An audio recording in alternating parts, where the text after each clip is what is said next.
It was my first day at Blackwood Academy, an imposing old schoolroom to be haunted. As I walked through the creaking front doors, an eerie silence engulfed me. The air felt heavy with a sense of foreboding, and the flickering lights added to the ominous atmosphere. As the day went on, strange things began to happen. Books flew off shelves, doors slammed shut, and cold drafts swept through the hallways. I tried to dismiss it as my imagination, but the unease gnawed at me. During lunch, I overheard whispers about the ghost that haunted the school. They called her the Lady in White, a former teacher who met a tragic end decades ago. Legend had it that she roamed the halls, seeking vengeance on anyone who disturbed her peace. Despite the unsettling rumors, I remained skeptical.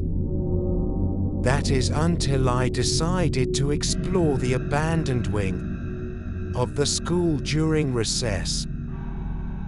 As I climbed the creaky staircase to the third floor, a chill ran down my spine, and I heard a faint voice calling my name. Help me. I turned around, but there was no one there. My heart pounded in my chest as I continued down the dimly lit hallway.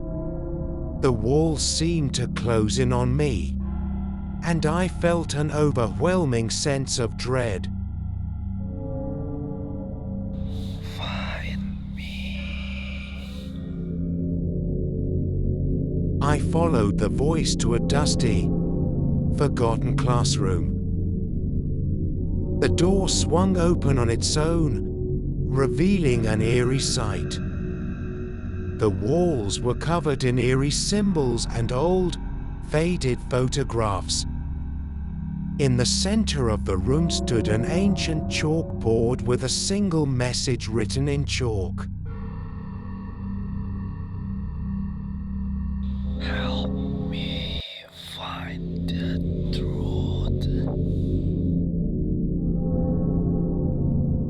As I approached the chalkboard, the room grew colder, and a feeling of sorrow washed over me. The voice grew louder, almost pleading. They blame me, but I am innocent. I couldn't shake the feeling that I was being watched. The shadows seemed to dance, and the room filled with an otherworldly presence. Find the truth, set me free. As I left the classroom, my mind raced with questions. Who was this voice, and what had happened to her? I couldn't ignore the call for help, even if it seemed impossible. Over the next few days, I delved into the school's history, researching old newspapers and archives. Slowly, the pieces began to come together. The town had turned against her, and she met a tragic end within the school's walls. Determined to set her spirit free, I gathered my newfound knowledge and returned to the abandoned classroom.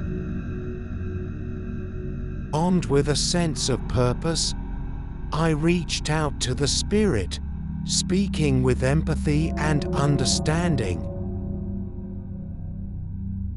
I know what happened to you, and I want to help. You deserve justice. As I spoke, the room grew colder, and the symbols on the walls seemed to glow.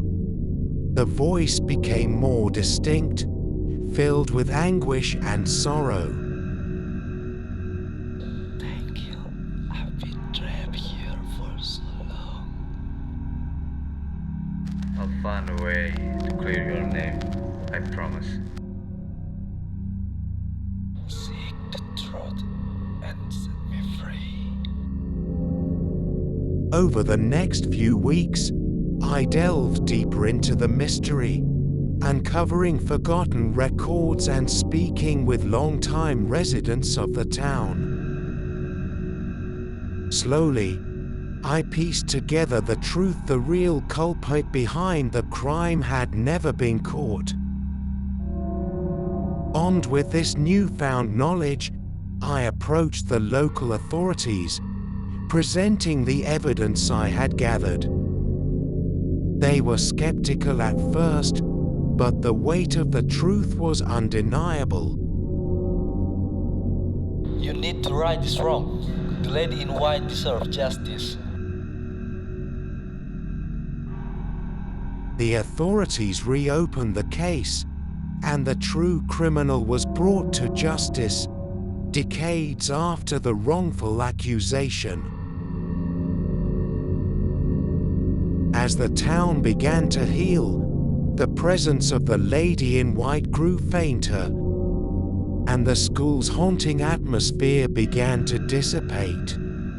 The legend of the ghost slowly faded, replaced by the memory of the wrongs that had been made right. With the truth revealed, the school's halls became filled with a newfound sense of peace. And I, once a skeptic, now carried a sense of gratitude for having been part of setting a tormented soul free from the chains of the past. The haunting at Blackwood Academy was no more, but its lesson lingered. Some ghosts were not to be feared, but understood and given the justice they deserved.